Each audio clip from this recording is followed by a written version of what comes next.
গুৰুমণ্ডলী এই নতুন শিক্ষা হেতু সম্পৰ্কীয় ভিডিঅ'ৰ সৈতে মই বিশ্বজিতে স্বাগতম জনাইছো ৰামধেনু এডুকেটলৈ। শিক্ষা হেতু সম্পৰ্কত এক নতুন আপডেট আহিছে।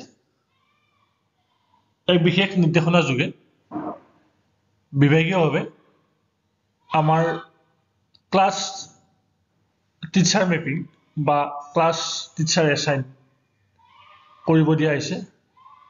ইয়াৰ মূল উদ্দেশ্য হৈছে যে আপোনালোকৰ বিদ্যালয়ত যিবিলাক ক্লাছ আছে বা যিবিলাক শ্ৰেণী আছে সেই শ্ৰেণী প্ৰতিটো শ্ৰেণীৰ কাৰণে সুকীয়াকৈ আপোনালোকৰ বিদ্যালয়ৰ শিক্ষকখিনিক এছাইন কৰিব দিয়া হৈছে আৰু ইয়াৰ দ্বাৰা সেই নিৰ্দিষ্ট ক্লাছটোৰ এটেণ্ডেঞ্চৰ পৰা আৰম্ভ কৰি গোটেইখিনি ৰেছপন্স তেওঁলোকে গ্ৰহণ কৰিব লাগিব।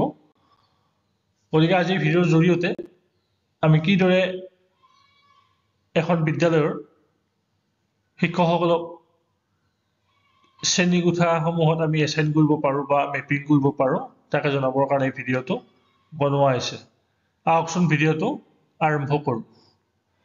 আপোনালোকে ইয়াৰ বাবে শিক্ষা হেতু যিটো অফিচিয়েল পৰ্টেল তাত যাব লাগিব। ইতিমধ্যে আপোনালোকে স্ক্ৰীনত দেখিছে মই ইতিমধ্যে পৰ্টেলত আহিছোঁ। ইয়াত আপোনালোকে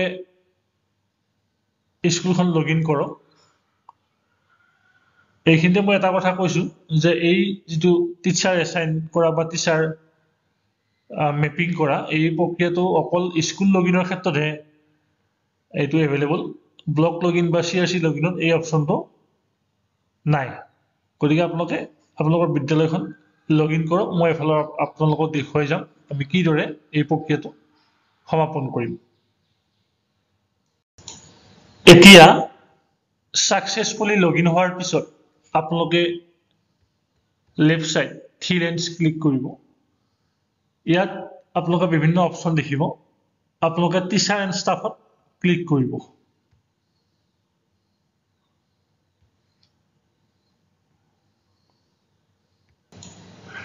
টিচাৰ এণ্ড ষ্টাফত লিষ্টিঙত ক্লিক কৰাৰ পিছত ইয়াত কেইবাটাও অপশ্যন আহিব।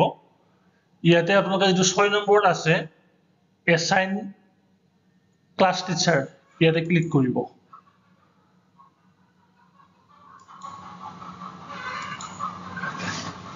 এতিয়া এছাইন ক্লাছ টিচাৰত ক্লিক কৰাৰ পিছত আপোনালোকে এই পেজটো দেখিবলৈ পাব। ইয়াত এছাইন ক্লাছ টিচাৰ আপোনালোকে ইয়াতে যিটো প্লাছ চিন আছে ইয়াতে ক্লিক কৰিব। এতিয়া ইয়াত এখন টেব আহিব। ইয়াতে আপোনালোকে প্ৰথম ক্লাছ চিলেক্ট কৰিব লাগিব, তাত টিচাৰ চিলেক্ট কৰিব লাগিব।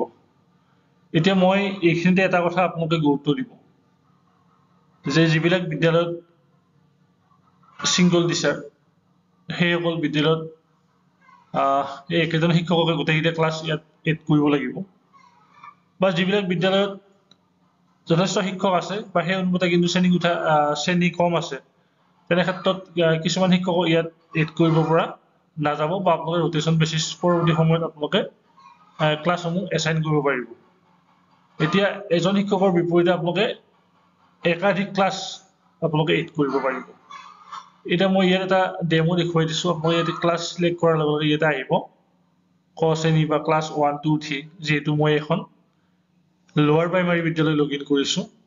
আপাৰ প্ৰাইমাৰী ক্ষেত্ৰত ইয়াত ক্লাছ 6ৰ পৰা দেখুৱাব।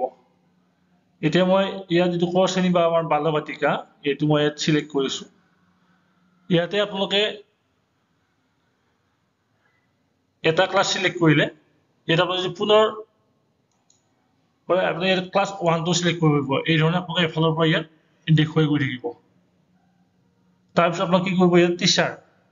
ইয়াত টিচাৰত ক্লিক কৰাৰ লগে লগে সেই নিৰ্দিষ্ট বিদ্যালয়খনত যিকেইগৰাকী শিক্ষক কৰ্মৰত হৈ আছে ইয়াত দেখুৱাই দিব। গতিকে আপোনালোকে ইয়াতে এনেকৈ চিলেক্ট কৰিব। এতিয়া মই এনেকৈ চিলেক্ট কৰিলোঁ।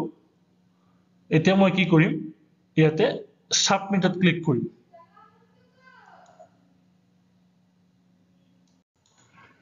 এতিয়া এছাইন কৰাৰ পিছত ইয়াত আপোনালোকে ছামাৰীটো চাব পাৰিব। ইয়াত টিচাৰৰ নাম, টিচাৰ ID, ক্লাছ আৰু যিটো কাৰণে ইয়াত এছাইন কৰা আছে ইয়াত দেখুৱাই দিব। যদি কিবা আপোনালোকে ভুলকৈ এণ্ট্ৰি কৰে তেনেহ'লে আপোনালোকে এইটো পুনৰ এডিট কৰিব পাৰিব।